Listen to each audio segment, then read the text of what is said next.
Itakuwaje watu wangu? Mr. Sam hapa tena with a new Kronikos episode. Sijui ama ni 13 ama ni 12, one of them. But anyway, today we are going to talk about two icons that have made a big difference in the media industry and the comedy industry at large. Not only in Kenya, but also in East Africa and also in diaspora.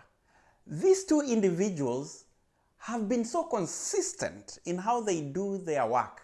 Their friendship has been so consistent and strong as we see it from my own side of view, such that I totally believe out of this trust and this friendship and this bond between 2, 3, 4 people or just a circle of people can create magic or can just bring a very sporadic or I don't know what word to use, very big impact. So hawa watu wawili wacha tu ni wa mention saizi. Mmoja anaitwa Njugush, the comedian. The other one is Abel Mutua. These guys started, I first saw them in a small episode in a YouTube channel called Hapakule. And they were doing small time comedy, a few followers. First time I saw Njugush, I was like, wow, what a funny guy. And I didn't know that he was up to building an industry. Actually, I thought he was gonna do 1 or 2 videos and that's it, like any other person out there. But this guy was different. According to Abel Mutua, he met this guy at a set, and I think at a set, and he was given an opportunity to do a part in an acting, and he acted as an old man, and he killed it. And Abel Mutua was very moved by the passion that this guy Njugush carried, and from there, the friendship grew. They started working together. There's very few places I find Njugush without the influence of Abel Mutua, or finding Mutua without the backing of Njugush. Actually, the wife to Abel is Njugush's manager. And the way it happened is such that, to begin with, it was Abel Mutua who was really helping Njugush. But according to Abel Mutua, eventually, Njugush ended up employing Abel's wife, and Abel's wife became one of the breadwinners in her family. So I hope you can see the symbiotism in this whole coupling. The question is, how do people come together for such a long time, build brick by brick, until come up with something enormous, something that causes an impact, to a point whereby they do something that has never been done before? And I'm talking about the last event they did called Through Thick and Thin. Well, you might tell me that Churchill has done it, but no. Churchill has done comedy collectively with other comedians, whereby you bring many comedians to pull so many people with the backing of so many big companies.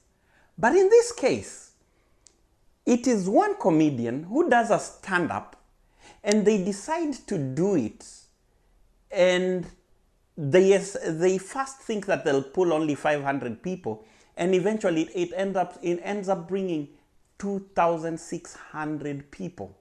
Something that has never been done in Kenya before. One comedian, 2,000 people in the building. I mean, who does this? Well, Abel and Njugush. Kudos, because you have done something that many have not. And thanks to the friends who are around you, people like Butita, I mean, this guy is the writer of a lot of that comedy. Well, including Abel and including Njugush. But then Butita could have easily said, oh, these jokes are mine, I can perform them. But when they were doing their fourth episode, the fourth one that was behind the scenes, I was very, very moved by Butita when he explained that, basically, in a nutshell, that Njugush's success is his success. Because what he can do can be done by Njugush in a better way. And some things someone else can do, you can do better. So that's why I come down to this question. How do such people get to meet? Because, for example, here in diaspora, we have so many people like me, media wannabes, media guru wannabes. And the only thing that hinders us is because we are small islands. And you know, it's true. No man is an island. We are small islands whereby we know each other, but we don't collaborate. We don't create friendships. We just do small things here, small things there, small pieces of impacts here and there, and not collaborating in any way. Either because maybe we don't want to be competing with others, or we fear that they might take our influence, or maybe we just don't trust each other. But one thing I've realized is between Abel and Njugush, I have not seen in the tabloids or in the news at any one time that one of them backstabbed the other, one of them ran away with money, one of them oppressed the other. This is unheard of. Seriously speaking, this is something I've seen for the first time. I'm not blaming Churchill, but there's always that negative connotation that goes around that tries to say that, oh, this guy is not being, they're being used and not being paid well. They're not to be trusted. This guy is not to be trusted. I get to hear, oh, this videographer is the director and he's not trying to do good by some comedians and trying to favor others. But then, when it comes to Abel and Njugush, all I have seen is good news after good news after good news, to a point where I'm like, wow, I'm a little afraid that I don't want to hear any bad news in between Abel and Njugush and field production and all that. Maybe they have differences of their own here and there, but at the same time, I think they fix them behind the curtains and make sure that they keep their dirty linen private. They don't throw it out there to the public. So, if they have any differences, they've done a good job trying to make sure they are private. So,